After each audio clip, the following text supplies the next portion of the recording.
The game begins in 3, 2, 1.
전국의 시청자 여러분, 그리고 해외 동포 여러분, 안녕하셨습니까? 지금부터 선한 목자 텔레비전 방송을 시작하겠습니다. 먼저 하나님께 기도드리겠습니다. 아버지, 말씀은 진리이네이다. 천지는 없어지겠으나 내 말은 없어지지 아니하리라고 말씀하신 하나님 아버지, 이제 저희들은 역사의 주인이신 하나님의 말씀을 통해 인류 역사가 하나님의 영원하신 계획과 선하신 뜻을 따라 이루어져 가고 있음을 확실히 믿게 되었습니다. 주님 오실 날이 너무도 가까운 이때에 모든 시청자들의 영혼이 구원받고 천사들과 함께 영광 중에 재림하실 때에 우리 모두 들림받을 수 있도록 축복하여 주시옵소서. 아멘. 우리 주 예수님의 이름으로 기도하였습니다. 아멘. 아멘.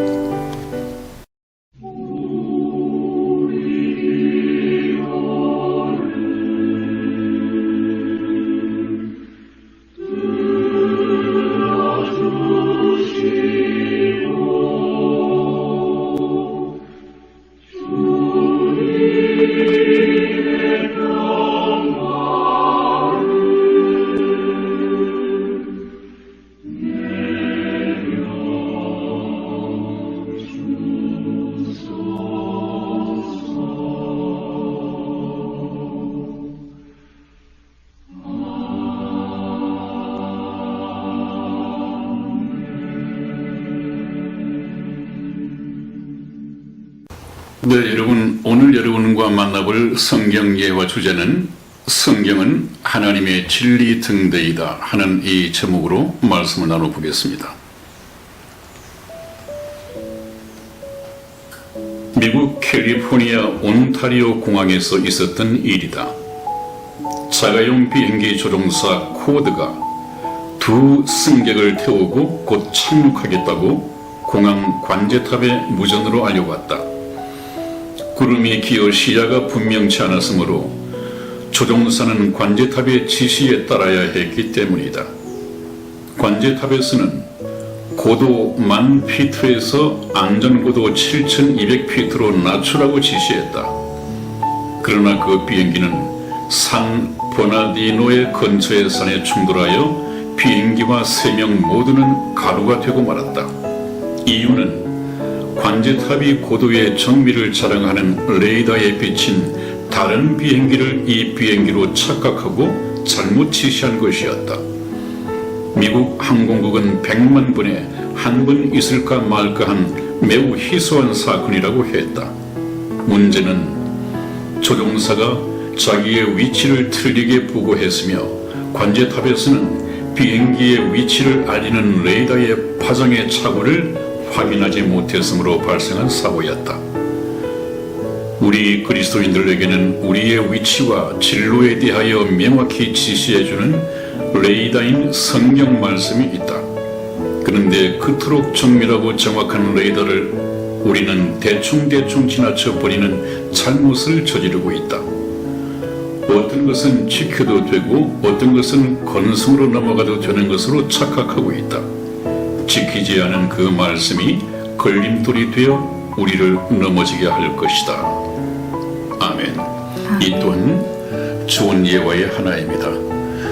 성경은 하나님의 진리 등대이기도 하지만 오늘날 최첨단을 갖춘 자동차의 내비게이션과 같습니다. 여러분, 이 성경 말씀은 참 정확한 하나님의 말씀이고 성경 말씀만이 저와 여러분들을 천국으로 인도해 줄 수 있는 생명의 길입니다. 또 생명의 말씀을 제대로 전해야만이 하나님의 말씀이 생명의 길이 될 수 있습니다. 그렇지 않으면 성경 말씀을 듣고도 지옥으로 가는 영혼들이 너무도 많이 있을 수 있습니다. 저희 선한 목자 텔레비전은 성경을 근거로 해서 말씀을 드리고 있기 때문에 마음 놓으시고 안전하게 이 말씀을 따라가시면 천국에 안착할 수 있으실 것입니다. 그 날이 얼마 남지 않았습니다. 네, 여러분, 오늘 첫 번째는 지난번 시간에 이어서 예수님의 공중 재림이 가까웠다. 무엇이요? 이스라엘의 독립과 회복이 바로 예수님의 공중 재림이 가까웠다는 사인입니다. 그러니까 오늘서부터 이 이야기를 좀 더 신중하게 귀담아 들으셔야겠습니다. 우리가 이 휴거 대열에 합류하여 바로 이 지구를 떠나는 것이 인생의 목적입니다, 여러분. 그러므로 휴거에 동참하지 못하면 영원한 멸망으로 떨어질 수밖에 없다. 영원한 멸망은 무엇입니까? 세세토록 불못에서 고통받으면서 살 수밖에 없다. 참 비참한 인생의 몰락이죠. 이것은 생각하기만도 끔찍한 얘기입니다.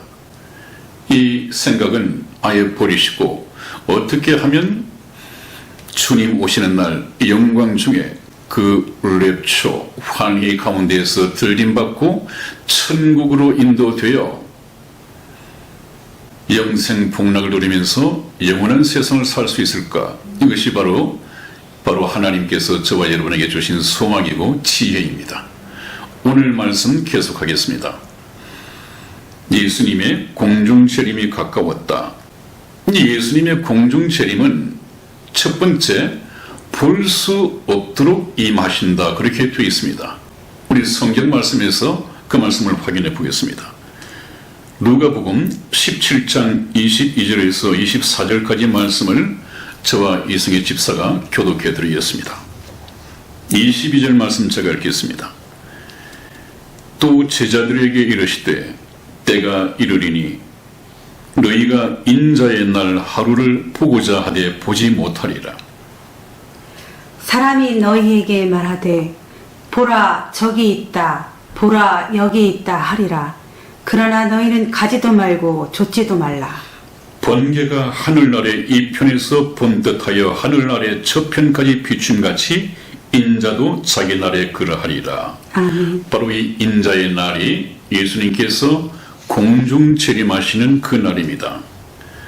그래서 너희가 인자의 날, 예수님께서 공중 재림하시는 그 날은 보고자 하되 보지 못할 것이다. 왜냐하면 번개가 하늘 아래 이 편에서 번듯하여 하늘 아래 저편까지 비침같이 인자도 자기 날에 그러하리라.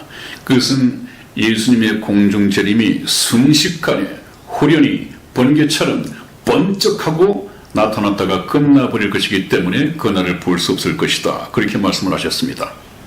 그러므로 경고의 말씀을 주시는 것은 23절 말씀이죠. 사람들이 너희에게 말하되 봐라 저기 있다고 하는 것은 무엇입니까? 재림 예수가 저기 이탈리아에 있다, 인도에 있다, 일본에 있다, 어디 뭐 신천지 교회에 있다 이런 말을 하더라도 믿지 말고 따르지도 말라는 그 말씀이죠. 저기 있다 보라 여기 있다 하리라. 여기저기에 재림 예수가 많이 나타나서 미혹할 것이다. 그러나 너희는 가지도 말고 좇지도 말라. 따르지도 말라. 왜 그러느냐? 재림하시는 예수님은 그렇게 이 지구상에 나타나시는 것이 아니거든요. 사람의 모습으로 여기저기에서 또 뭐 예배를 드리고 예수 그리스도 팔이를 하고 이러지 않는단 말이죠. 재림하실 예수님은 지금 하늘나라에 계시고 그 예수님께서는 때가 되면 인자의 날이 되면 공중에 재림하실 분입니다. 이 지구상에서 내가 재림 예수라고 하는 것은 전부 다 사기꾼들입니다. 무엇을 통해서 할 수 있느냐? 지금 이 성경 말씀을 통해서 이미 예수님께서는 분별력을 성경 말씀을 통해서 주셨거든요. 이것을 깨닫고 믿을 수 있는 영적 분별력이 있으면 얼마든지 가려낼 수 있습니다. 그런데 내가 재림 예수라고 하는 그 교주, 사이비 교주들에게 매여 있는 영혼들이 얼마나 많이 있습니까, 여러분? 참 불행한 일이죠. 성경 말씀을 공부해야 됩니다. 그 다음 두 번째는 주님께서 공중 재림하실 때 이 세상은 어떤 상태인가 하는 것을 미리 말씀을 해 놓으셨습니다. 영적인 밤이 깊었을 때 그 말씀인데 한번 보시죠. 요한계시록 16장 15절 말씀을 우리 이승희 집사 찾아서 읽어드리겠습니다. 보라, 내가 도적같이 오리니 누구든지 깨어 자기 옷을 지켜 벌거벗고 다니지 아니하며 자기의 부끄러움을 보이지 아니하는 자가 복이 있도다. 아멘. 아멘. 그렇습니다, 여러분. 성경의 마지막 묵시록이라고 하는 요한계시록에 그렇게 말씀이 되어 있습니다. 내가 도적같이 오리니 밤이라는 말이 생략되어 있죠. 내가 밤에 도적같이 오리니 누구든지 모든 사람들이 깨어 자기 옷을 지켜 자기 옷을 챙겨 그 말이죠. 벌거벗고 다니지 아니하며 자기의 부끄러움을 보이지 아니하는 자가 복이 있다. 이 말씀을 또 성령으로 분별을 하지 못하는 분들은 여러 가지로 해석이 가능할 것입니다. 옷을 지켜 벌거벗고 다니지 아니하며 하는 것은 속옷까지도 입지 않고 잠자리에 들거나 또 속옷을 입지도 않고 집안을 돌아다니다가 주님께서 오시면 부끄러움을 보인다. 그래서 자기의 부끄러움을 보이지 아니하는 자가 이 부끄러움이라고 하는 것은 참 가려야 할 부분을 가리지 못하고 속옷도 입지 않은 상태에서 주님께서 오시면 화가 있을 것이다. 그렇게 해석하기가 쉬운데 이것은 그런 뜻이 아니고요. 자기의 부끄러움이라고 하는 것은 무엇입니까? 죄의 수치입니다.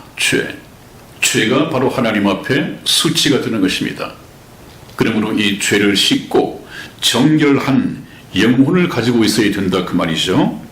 그러므로 이것을 풀이한다면 주님께서 밤에 도적같이 오게 될 터인데 누구든지 그때에 깨어서 자기 옷을 챙겨 하는 것은 자기 옷은 바로 주님을 맞이할 수 있는 구원의 옷입니다. 구원의 옷을 반드시 챙겨 입어야 한단 말이죠. 구원의 옷을 챙겨 입는다는 것은 무엇입니까? 구원받은 성도로서 신분을 가지고 있어야 한다. 거듭나야 한다는 것입니다. 그리고 자기 옷을 지켜 벌거벗고 다니지 않는다.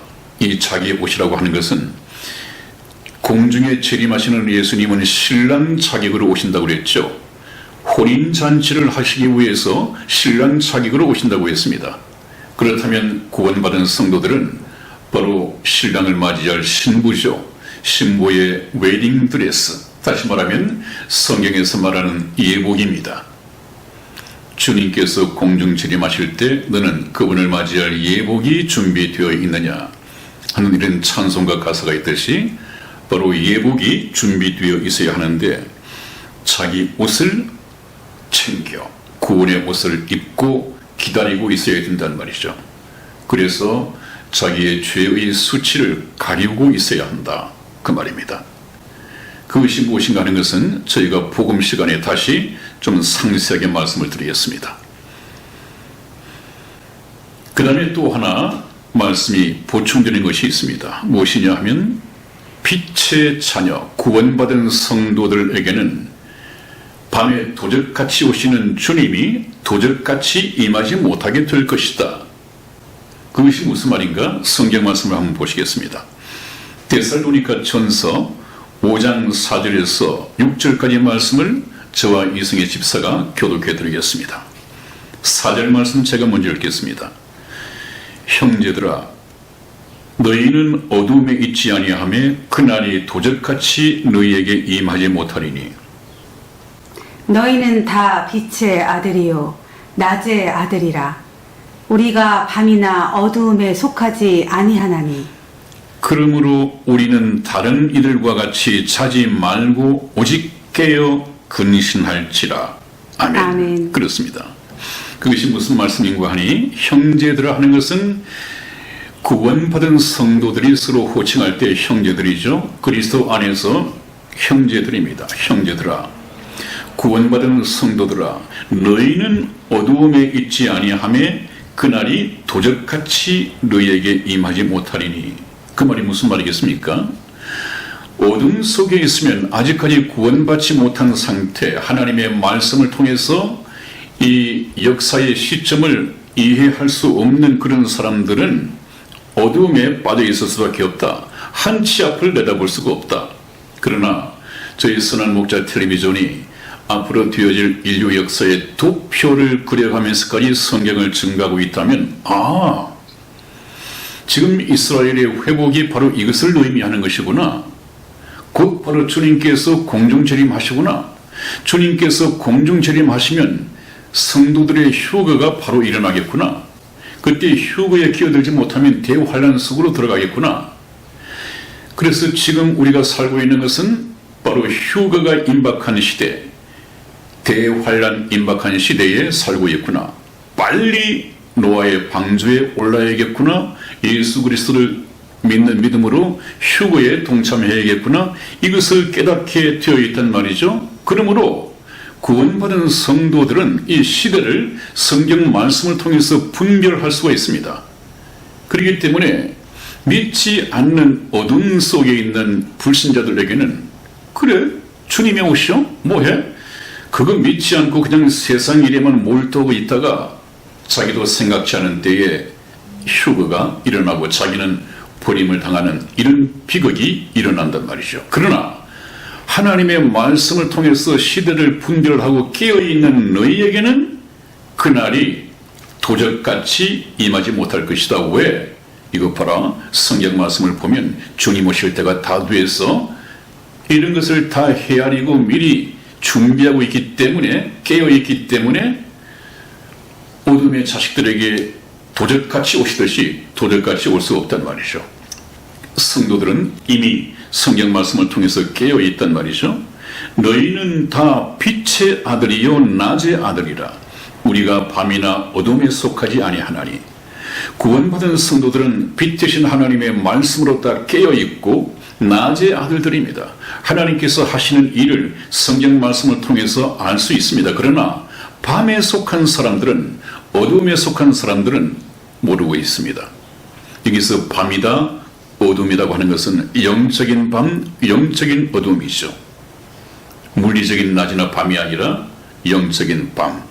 아무리 물리적인 낮, 해가 떠 있다 하더라도 구원받지 못한 이 성도들은 하나님 앞에서는 여전히 어둠 속에 있는 자들입니다. 6절 말씀에 그러므로 우리는, 구원받은 우리는 다른 이들 누굽니까? 구원받지 못한 불신자들처럼 자지 말고 세상 잠에 빠져있지 말고 오직 세상 잠에서 깨어나서 영적으로 깨어나서 근신할지니라. 주님 오실 날이 가까웠으므로 세상의 욕심 같은 거, 세상의 바쁜 일 같은 거 조금 더 정리를 하고 여행 가방을 정리하고 주님을 맞이하는 데 꼭 필요한 것들만 가방에 챙기고 남은 인생을 나그네로서 살아가라 그 말이죠. 그 다음 세 번째, 주님께서는 죄와 상관없이 자기를 사모하고 기다리는 자들에게 두 번째 나타나실 것이다. 우리 히브리서 9장 28절 말씀을 이승희 집사 읽어드리겠습니다. 이와 같이 그리스도도 많은 사람의 죄를 담당하시려고 단번에 들이신 바 되셨고 구원에 이르게 하기 위하여 죄와 상관없이 자기를 바라는 자들에게 두 번째 나타나시리라. 아멘. 여러분, 항상 성경 말씀, 특히 예수님의 설교 말씀의 중심에는 죄가 있습니다. 죄. 우리가 천국에 가야 하는데 천국에 가지 못하도록 발목을 잡는 것이 바로 죄입니다. 우리는 지금 죄악 세상에서 살고 있습니다. 그렇기 때문에 이 세상이 정말 살만한 것인가요? 그렇지 않습니다, 여러분. 이 죄 때문에 저주받은 세상에서 살고 있습니다. 그러면서도 그래도 오래 살 수 있다면 살만하다고 하는 것은 저와 여러분들이 죄에 익숙해 있기 때문에, 죄에 완전히 적응해 있기 때문에 그렇습니다. 그 자체가 우리가 얼마나 타락해 있습니까? 그러나 이 죄는 천국에 가져갈 수 없습니다. 천국에는 죄 없는 사람만이 갈 수 있습니다. 근데 문제가 생기죠? 여러분들 지금 죄가 있으십니까? 아니, 죄 없는 사람이 어디 있어요? 이렇게 말하는 것이 정답일 것입니다. 왜냐하면 예수님께서는 여자를 보고 음욕을 품는 자마다, 그것은 마음입니다. 실제 간음을 하는 것이 아니라, 성폭행을 하는 것이 아니라, 여자를 보고 마음에 음욕을 품는 자마다 이미 간음하였느니라, 그렇게 말씀을 하셨습니다. 그러면 모두가 다 죄인인데 천국 갈 사람이 누가 있습니까? 그것이 문제입니다. 죄를 가지고는 천국에 갈 수 없는데 어떻게 천국에 갈 수 있느냐? 이것이 이제 복음이 해결하는 것이죠. 이 문제를. 여기서도 말씀하신 걸 보면 예수님께서는 죄의 무게를 두고 있습니다. 이와 같이 그리스도도 많은 사람의 죄를 담당하시려고 단번에 들이신 바 되셨고 구원에 이르게 하기 위하여 죄와 상관없이 자기를 바라는 자들에게 두 번째 나타나시리라. 여기 구원이라고 하는 것은 영혼의 구원이 아니라 육신의 구원이죠. 우리는 이 세상에 있을 때 이 육신의 몸을 가지고 영혼의 구원을 받습니다. 영혼의 구원은 받았지만 여전히 죄의 몸을 가지고 있습니다. 이래서는 안 되겠죠. 그렇기 때문에 구원받은 영혼을 다시 완전한 영육 간의 구원을 완성시키기 위해서 휴거 때는 이 죽을 몸, 썩을 몸, 이 죄의 몸을 벗어버리고 하늘나라에 완벽하게 적응하고 영생 복락을 이룰 수 있는 신령한 몸으로 갈아입습니다. 혼연히 변화되리니 하는 것이 나중에 설명이 될 터인데, 영육 간의 완전한 이 구원이 이루어집니다. 그것이 구원에 이르게 하기 위하여 죄와 상관없이라고 하는 말은 무슨 말입니까? 죄, 내가 지옥 갈 죄 문제는 완전히 예수 그리스도의 복음을 통해서 해결해 버리고 내가 죄 때문에 지옥 갈 수 있겠구나, 이런 근심 걱정 다 털어내 버리고 죄로부터 해방받은, 죄로부터 자유해진 이 영혼이 주님 오실 때 구원받게 되고 들림받게 되고, 그런 성도들에게 주님께서는 두 번째 나타나시리라. 그것이 재림입니다. 공중 재림입니다. 2000년 전에 성육신 하신 예수님의 모습으로 오셨던 그분이 첫째 강림하신 것이고 초림이라고 그러고, 이제 두 번째 나타나실 공중 재림은 주님께서 다시 두 번째 나타나시는 재림입니다. 재림. 이해가 되시죠? 첫 번째 2000년 전에 오셨던 예수님은 죄인들을 구원하시기 위해서 오셨고, 다시 공중에 재림하실 예수님은 이제 2000년 동안 복음을 통해서 예수님을 믿고 구원받은 성도들을 하늘나라로 데려가기 위해서 오십니다. 예수님의 초림과 재림 구분이 되셨습니까? 다시 한번 2000년 전에 초림하셨던 예수님은 죄인들을 구원하시기 위해서 오셨고, 다시 공중에 재림하실 두 번째로 오실 예수님은 예수 그리스도의 피로서 죄 씻음을 받고 죄와는 상관없이 죄로부터는 완전히 자유한 몸이 된 이 구원받은 영혼을 데려가시기 위해서 오신다. 이것 또한 다음 복음 시간에 상세하게 설명되어야 할 부분입니다. 우선 좀 예비 지식으로 알고 넘어가야겠습니다. 그래서 여러분, 예수님께서 오실 날은 정말 눈앞에 가까이, 주님께서 오시는 발자국 소리를 듣는 것과 같은 그런 참 느낌이 들 정도로 이 시대가 휴거가 임박했습니다. 그래서 여러분, 오늘 여러분들에게 묻고 싶은 것은 주님 오실 날이 이렇게 가까웠는데 지금 살고 계신 여러분들께서는, 또 교회를 다니고 계신 여러분들은 영광중에 오실 신랑 되신 예수님을 맞이할 신부로서의 예복과 신부로서의 자격을 갖추고 계십니까? 흔히들 그렇게 말을 하죠. 마라나타, 주님께서 곧 오십니다. 준비되셨습니까? 여러분, 지금 여러분들의 이 믿음의 상태를 한번 생각해 보십시오. 혹시 교회를 다니고 찬송을 부르고 있으면서도 예수 그리스도의 공중 재림을 믿지 않는 사람들 또한 많은 숫자가 될 것입니다. 여러분들은 어떻습니까? 한번 보십시다. 신부 자격을 취득하고 계십니까? 여러분들은 열 처녀 가운데에서 슬기로운 기름을 준비한 5 처녀 속에 있습니까? 아니면 등불은 같이 들고 나갔지만 기름이 없어서 재림하신 신랑을 만나지 못한 그런 미련한 5 처녀에 속합니까? 냉철하게 자기를 진단해야 됩니다. 그 다음에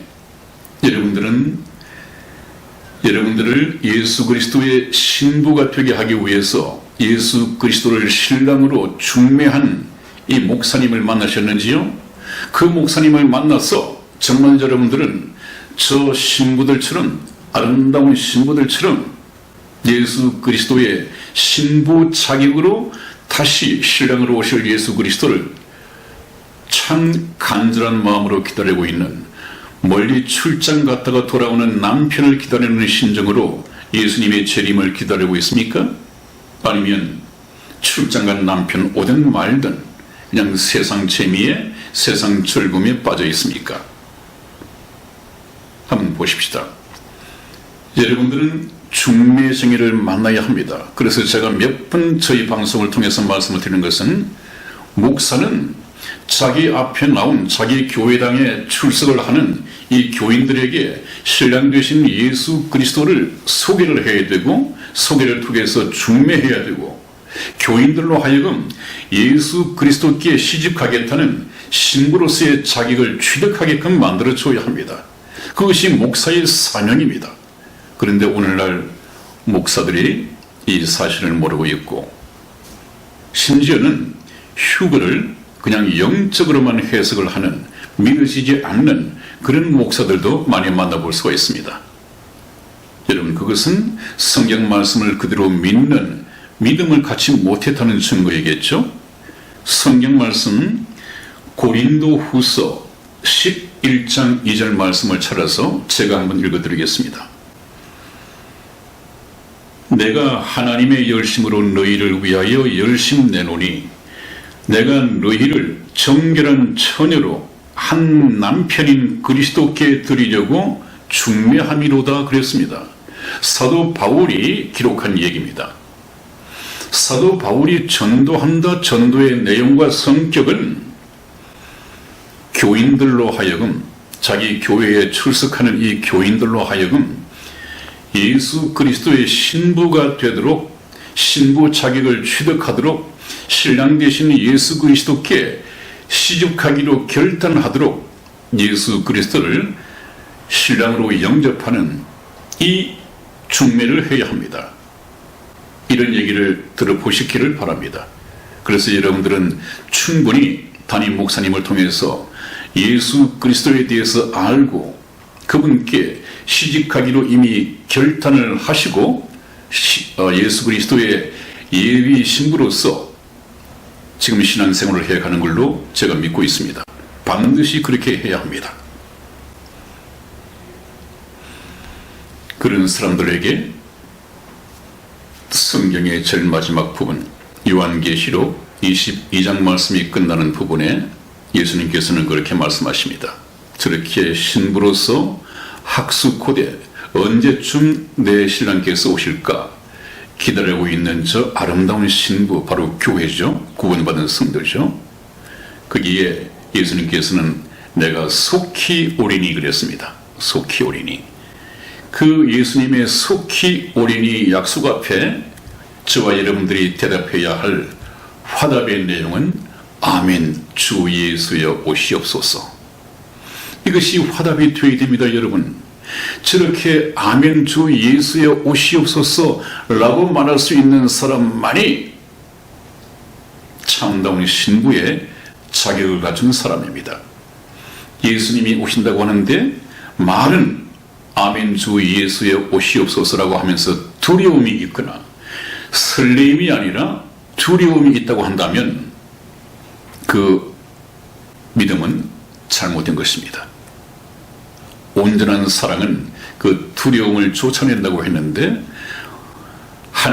하나님과 예수님과 정말 너무도 아름다운 사랑을 나누고 아름다운 사랑으로 교제하고 예수 그리스도의 신부가 되어 있다고 한다면 두려워해야 할 이유가 뭐가 있습니까? 출장 간 남편이 돌아오는데 설레일 수는 있지만 왜 두렵습니까? 여러분들의 상태는 어떻습니까? 여러분, 아멘 주 예수여 오시옵소서. 좀 더 깨닫기를 원한다면 주님 지금 오시면 안 됩니다. 좀 이따가 오십시오. 저는 아직까지 주님을 맞이할 신부로서의 예복을 준비 못했습니다. 그런 분들은 빨리 저희 선한 목자 텔레비전을 통해서 예복을 챙겨 입어야 합니다. 자, 이렇게 해서 예수님께서 공중에 재림하시고 우리가 공중에서 그분을 만난다고 한다면 저 그림 같은 왕자와 신데렐라입니까? 너무도 환희, 너무도 기쁘고 영광스럽고 정말 지구촌에 태어나서 살아가던 죽으면 모든 것이 흙으로 돌아가 버리고 허무하게 끝나버릴 것이라고 생각했던 이 인생이 최고의 날을 맞는 날이 곧 다가오고 있습니다. 이것이 소망입니다. 이것은 이 얘기가 아닙니다. 소설이 아닙니다. 지금까지 역사를 통해서 배워왔던 역사의 주인이신 하나님께서 역사의 끝자락에 역사를 통한 하나님의 목적, 천국 백성이 모집이 되면 바로 하나님께서 설계한 이 천국에서 저와 여러분들이 영광 중에 살아가게 됩니다. 이것은 사실입니다. 이것이 하나의 소설, 공교에 꾸며낸 얘기로 들리지 않게 하기 위해서 저는 여러분에게 역사를 통해서 계속해서 역사 속에서 일하시는 하나님을 소개해 왔습니다. 그것은 저런 것들이 소설이 아니라 반드시 역사의 끝자락에 성취되어질 사실이다 하는 것을 중점을 두고 말씀드리기 위해서 그랬습니다. 여러분, 성경은 공부에 만든 하나의 얘기가 아닙니다. 참 아름답지 않습니까? 저는 제 자신이 너무도 황홀하고 기다려지기 때문에 사상 최대의 해피엔딩이라고 그랬습니다. 여러분, 우리 인생이 참 허무하다고 말씀하시죠? 그렇게 생각하시죠? 많은 사람들이 그렇게 얘기를 하고 있습니다. 그러나 성경 말씀을 통해서 하나님을 알고 하나님께서 이끄시는 역사의 목적을 안다면 우리 인생은 구원받은 성도들에게는 이 인생의 비극적인 현실이 사상 최대의 해피엔딩으로 끝나게 될 것입니다. 왜냐하면 믿는 자들은 왼쪽의 그림처럼 주님께서 영광 중의 구름 속에 재림하실 때 구원받은 성도들은 신부의 자격으로 신랑을 맞이하게 될 것이고, 오른쪽에 그의 영광의 주님, 우주와 그 가운데 있는 만물을 지으시고 하나님의 어떤 목적을 위해서 인생을 지으시고 이 땅에 오셔서 십자가로서 자기 피를 흘리시고 피값으로 사들인 저 사랑스러운 신부를 껴안는 모습 한번 보십시오. 정말 흥분되고 마음 설레고 기다리시지 않습니까? 너무도 아름다운 저 장면이 소설이 아니라 실제 이스라엘 역사 끝에 또 2000년 역사, 2000년의 교회 역사 후에 휴거를 통해서 이루어질 내용을 말씀을 드렸습니다. 여러분, 이 그림, 이 장면을 보고 여러분들이 조금 흥분되시고 기대하시고 주님의 재림을 더 앙망하는, 간절히 사모하는 저와 여러분이 되었으면 좋겠습니다. 네, 여러분, 성경 한 곳을 찾아보겠습니다. 우리 요한계시록 21장 1절에서 4절까지 말씀, 저와 이승희 집사가 교독하겠습니다. 1절 말씀 제가 읽겠습니다. 또 내가 새 하늘과 새 땅을 보니 처음 하늘과 처음 땅이 없어졌고 바다도 다시 있지 않더라. 또 내가 봄에 거룩한 성 새 예루살렘이 하나님께로부터 하늘에서 내려오니 그 예비한 것이 신부가 남편을 위하여 단장한 것 같더라. 내가 들으니 보좌에서 큰 음성이 나서 가로되 보라, 하나님의 장막이 사람들과 함께 있음에 하나님이 저희와 함께 거하시리니 저희는 하나님의 백성이 되고 하나님은 친히 저희와 함께 계셔서 모든 눈물을 그 눈에서 씻기시네. 다시 사망이 없고 애통하는 것이나 곡하는 것이나 아픈 것이 다시 있지 아니하리니 처음 것들이 다 지나갔음이로라. 아멘. 아멘. 그렇습니다, 여러분. 거기에 보시면 이제 새 하늘과 새 땅을 보니 처음 하늘과 처음 땅이 없어졌다고 그랬죠. 지금 우리가 살고 있는 이 하늘과 땅이 처음 하늘과 처음 땅입니다. 이거 없어져 버리고 저주받은 이 땅에서 영원히 살 수는 없고 살지 않을 것이고, 하나님께서 하늘에 예비한 그 놀라운 화려한 천국이 있습니다. 그것이 새 하늘과 새 땅이죠. 전지전능하신 하나님께서 사랑하는 자들을 위하여 설계하시고 지으셨다고 한다면 얼마나 놀라운 세계이겠습니까? 우리로서는 상상을 할 수가 없는 그런 세상이 될 것입니다. 여러분, 이제 하나님이 저희와 함께 거하시리니 저희는 하나님의 백성이 되고 하나님은 친히 저희와 함께 계셔서 이 세상 살면서 흘렸던 그 모든 눈물을 그 눈에서 씻기심에 다시 새하늘과 새 땅에서는 다시 사망하는 일이 없고 애통하는 것이나 곡하는 것이나 아픈 것이 다시 있지 아니하리니 처음 것들이, 이 세상에 있는 것들이 다 지나갔음이로라. 이제는 참 불행 끝 행복의 시작입니다. 누구에게는? 구원받고 틀림받은 성도들에게는. 그러나 구원받지 못하고 틀림받지 못하여 이 세상에 남겨진 사람들에게는 더 불행의 시작이죠. 말로서 표현할 수 없는 끔찍한 비극의 시작이죠. 이런 운명을 맞지 않기를 저희 선한 목자 텔레비전이 원하기 때문에 여러분들에게 성경 공부를 같이 해나가고 있는 것입니다. 네, 이번에는 교회의 휴거가 가까웠다 하는 것을 잠시 말씀을 나눠보고자 합니다. 역시 성경에서 찾아봐야 할 대목입니다. 이 휴거는 전 지구상에서 동시에 순식간에 동시에 발생할 것이다. 이 휴거의 과학성을 예수님께서 입증하게 말씀을 하셨습니다. 첫 번째, 어느 지역에서는 밤과 아침에 일어나게 될 것이다. 우리 누가복음 17장 34절에서 35절까지 말씀을 저와 이승희 집사가 교독하겠습니다. 34절 말씀 제가 읽겠습니다. 내가 너희에게 이르노니 그 밤에 두 남자가 한 자리에 누워 있음에 하나는 데려감을 당하고 하나는 버려둠을 당할 것이요. 두 여자가 함께 매를 갈고 있음에 하나는 데려감을 당하고 하나는 버려둠을 당할 것이니라. 아멘. 아멘. 그렇습니다, 여러분. 이 지구는 둥근데 주님께서 공중에 재림하실 때 어느 한편에서는 밤이 될 것이고 또 그 다음날 일어나서 아침 식사를 준비하는 두 여인이 매를 갈고 맷돌을 갈고 있을 것이란 말이죠. 밤과 아침을 얘기하는 것입니다. 또 다른 지역에는 반대편에서는 낮과 저녁이 될 것이다. 마태복음 24장 40절로서 41절 말씀을 우리 이승희 집사 읽어드리겠습니다. 그때에 두 사람이 밭에 있음에 하나는 데려감을 당하고 하나는 버려둠을 당할 것이요.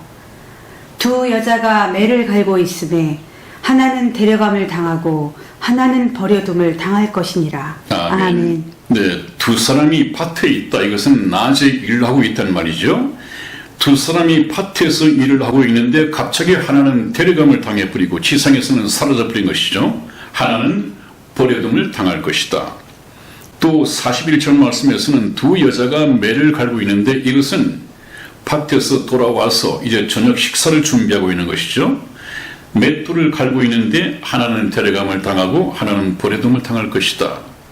이것의 자세한 내용은 저희가 전번에 휴거에 대해서 방송을 해드린 적이 있습니다. 그것을 보면 아주 구체적으로 설명이 되어 있는데 시간 관계상 여기서는 이렇게 간략하게 그냥 설명을 드리고 여러분들은 저희들의 휴거 편을 찾아서 한번 보시면 도움이 될 것입니다.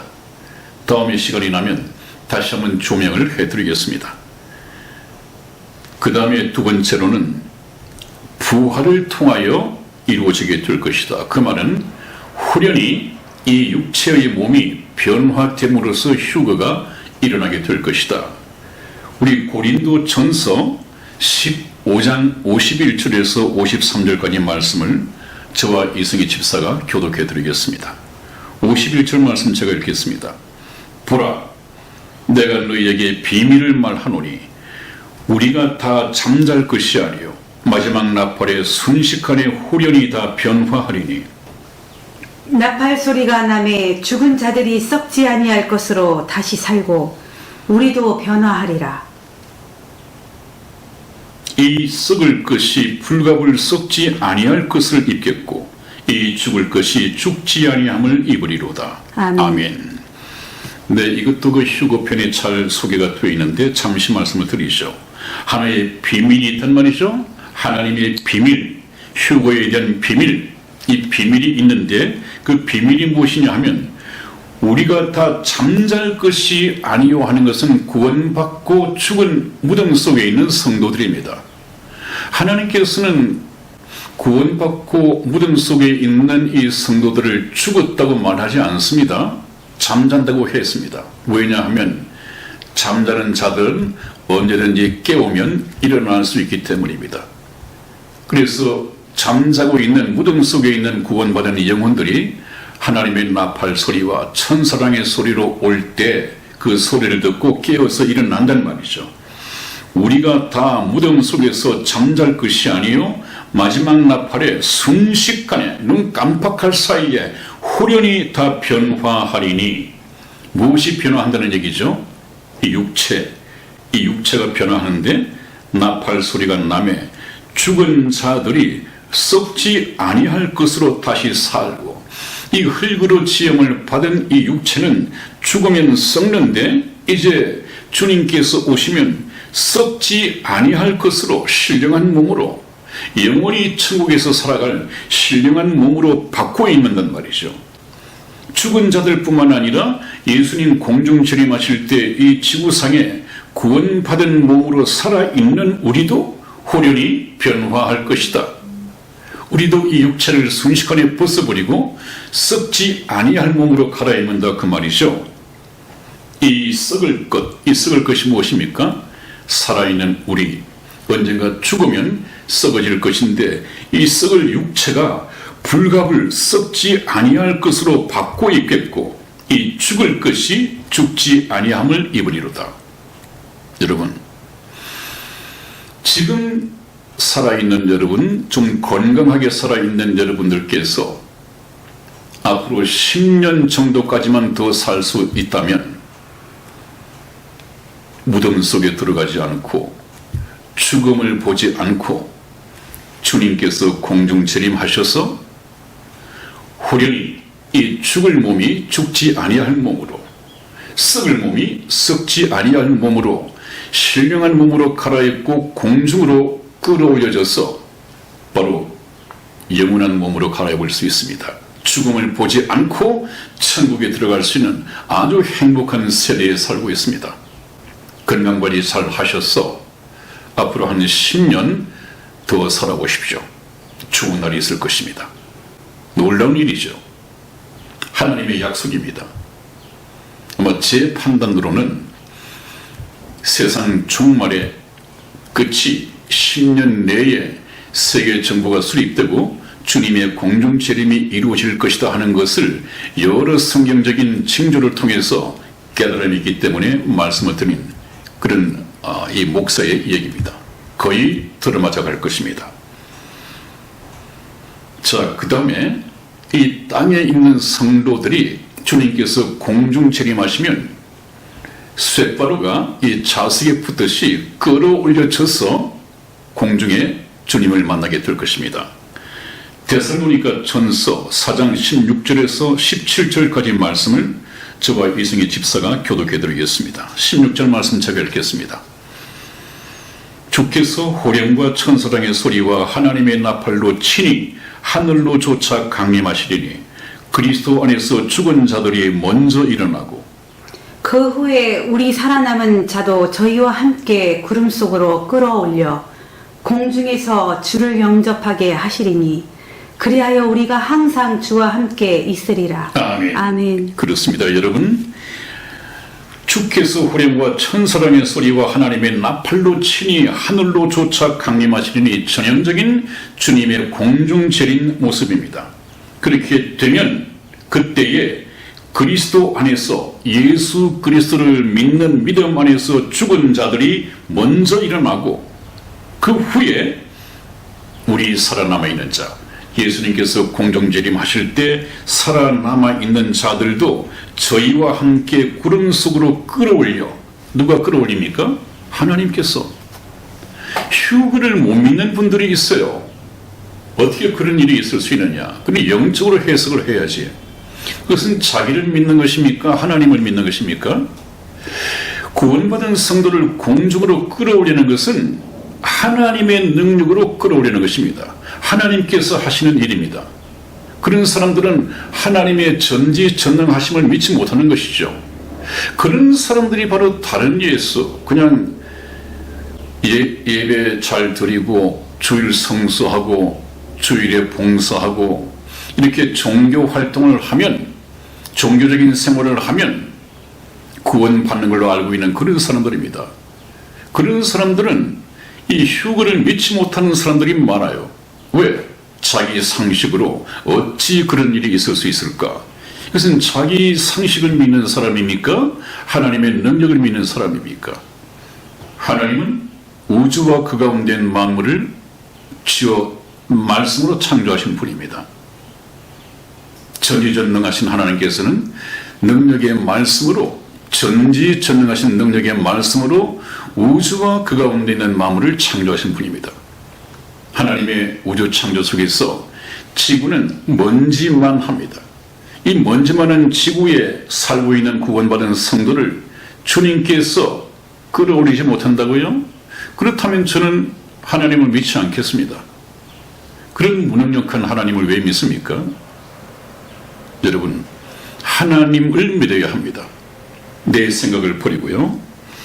그래서 아이삭 뉴턴 경이라고 아시죠? 위대한 과학자 분이시죠. 제자들이 어느 날 이 과학자 선생님께 물었습니다. 선생님, 선생님께서도 휴거를 믿으십니까? 믿는다네. 어떻게 설명을 하실 수 있습니까?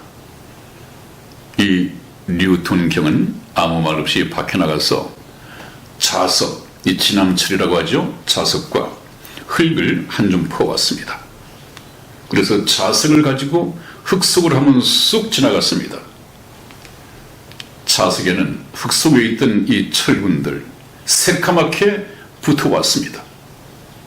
철분이 없는 흙은 그대로 종이에 남아 있었습니다.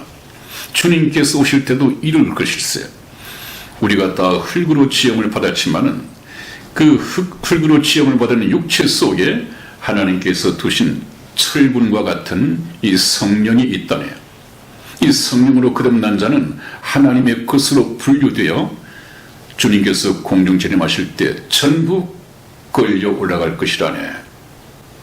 그래서 이 학생들이 아멘 그랬답니다. 여러분, 하나님의 능력으로 되어질 문제입니다. 여러분 속에 성령으로 거듭난 하나님께서 인치신 그 성령이 있으십니까? 그 성령이 있다 없다를 어떻게 분별할 수 있는가는 제가 복음이 끝난 후에 설교 말씀을 통해서 계속 상세하게 구체적으로 말씀을 드릴 것입니다. 그 다음에 이제 중요한 문제는 주님께서 공중 재림하실 때 그렇다면 동참하지 못하고 버려둠을 당할 자, 남겨질 자가 누구냐 하는 것을 우리가 성경을 통해서 한번 알아보겠습니다. 데살로니가 후서 1장 8절에서 9절까지 말씀을 우리 이승희 집사 읽어드리겠습니다. 하나님을 모르는 자들과 우리 주 예수의 복음을 복종치 않는 자들에게 형벌을 주시리니 이런 자들이 주의 얼굴과 그의 힘의 영광을 떠나 영원한 멸망의 형벌을 받으리로다. 아멘. 아멘. 여러분, 누가 버리둠을 당한다고요? 하나님을 모르는 자들과. 지금 하나님을 모른다고 하는 것은 있을 수 없습니다. 하나님을 알기로 작정하지 않은 사람들, 그냥 하나님을 외면해버린 사람들, 이런 사람들은 하나님을 모르는 자들 속에 포함이 되어 있는 것이죠. 하나님께서는 예수께서 전하시는 복음을 다 알게 하기 위하여 예루살렘에서 시작된 이 천국 복음이 세상 끝까지 전파되어야 하리니 그제야 끝이 오리라. 예수님을 몰라서 믿지 못했다는 이 핑계를 대지 않도록, 또 예수님을 몰라서 믿지 못하고 지옥 가는 사람이 없도록 예수님께서는 세상 끝까지 전파되도록 하루를 천년같이 천년을 하루같이 참고 기다리셨다고 말씀했습니다. 그러므로 지금에 와서 하나님을 몰라서 믿지 못했다, 이것은 변명이 될 수 없습니다. 그 다음에 우리 주 예수의 복음을 복종치 않는 자들에게 형벌을 주시리니, 이제 저희가 예수 그리스도의 복음을 전하게 될 터인데, 복음을 복종치 않는 자, 복음을 믿고 받아들이지 않는 자, 복음을 깨달았으면서도 예수님을 자기의 구주로 인생의 주님으로 모셔드리지 않는 자들에게 형벌을 주시리니 그런 자들은 영원한 멸망의 형벌을 받으리로다. 영원한 멸망의 형벌은 영원 세세토록 불 가운데서 고통받아야 하는 불못입니다. 이건 정말 생각해 말아야 된다고 제가 경고를 드렸습니다. 그 다음에 따라서 우리 인간들은, 죄에 물든 인간들은 이 휴거에 대한 경고의 말씀, 휴거에 대한 성경 말씀을 조롱하고 멸시하게 될 것이다 하는 것을 하나님께서 미리 경고하셨습니다. 베드로후서 3장 3절에서 4절까지 말씀을 우리 이승희 집사 읽어드리겠습니다. 먼저 이것을 알지니 말세에 기롱하는 자들이 와서 자기의 정욕을 조차 행하며 기롱하여 가로되 주의 강림하신다는 약속이 어디 있느뇨? 조상들이 잔 후로부터 만물이 처음 창조할 때와 같이 그냥 있다 하니. 아멘. 아멘. 그렇습니다. 여러분, 제가 요즘 대한문에 나가서 이 노아의 홍수에 대해서 말씀을 드리고 있는데, 아마 노아의 홍수에 대해서 노아 할아버지가 경고했을 때도 믿지 않았습니다. 그때 사람들은 전부 다 조롱하고 기롱했습니다. 그러다가 홍수가 저희를 다 멸하기까지 깨닫지 못하고 전부 물에 빠져 죽어버렸습니다. 그것을 오늘날 하나님께서는 다시 노아의 홍수가 재현되지 않도록 노아의 홍수를 역사의 반면 교사로 삼을 수 있도록 교훈으로 남겨주셨습니다. 그럼에도 불구하고 이 교회의 휴거를 농담으로 여기고 기롱하고 믿지 않는 자들이 많을 것이다. 그것을 지금 경고하고 있는 것이죠. 말세에 기롱하는 자들이 와서 자기의 정욕, 세상 정욕이죠, 행하며 기롱하여 가로되 주의 강림하신다는 약속이 어디 있느냐? 그걸 믿느냐? 이처럼 합니다. 여러분, 오늘 마치면서 말씀드릴 것은 더 늦기 전에 들린 받을 준비를 해야 합니다. 내일이면 늦을 수 있습니다. 하나님께서 약속하신 마지막 징조가 이미 다 이루어졌습니다. 오늘 예수님께서 공중 재림하신다 하더라도 하나님께서는 잘못된 것이 하나도 없습니다. 이미 다 이루어졌습니다. 깨어나야 합니다. 때늦은 후회가 없어야겠습니다. 우리 성경 말씀 마지막으로 한 부분만 읽고 마치겠습니다.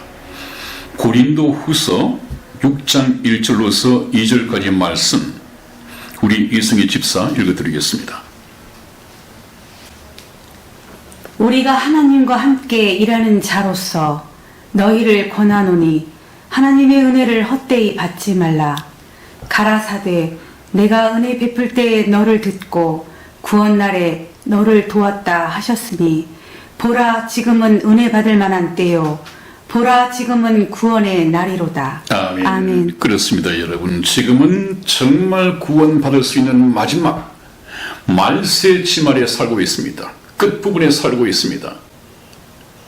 하나님의 백성이 거의 다 이방인 가운데서는 모집이 되었다는 얘기죠.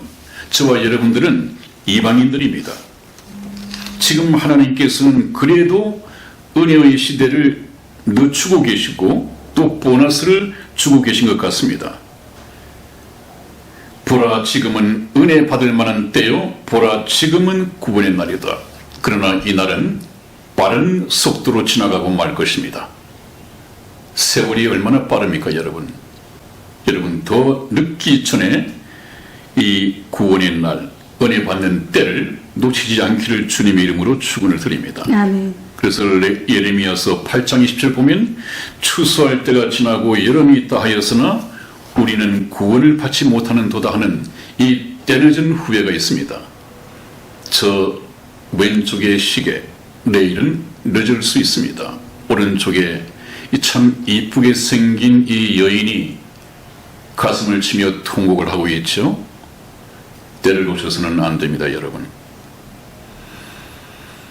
계속해서 저희 선한 목자 텔레비전 방송을 시청하시면서 때를 놓치지 말고 얼마 남지 않은 이 구원의 날, 은혜 받을 만한 때 가운데에서 복음을 깨닫고 하나님의 자녀가 되는 놀라운 축복이 있어지기를 주님 이름으로 축원을 드립니다. 아멘. 여러분, 다음 시간에 뵙겠습니다.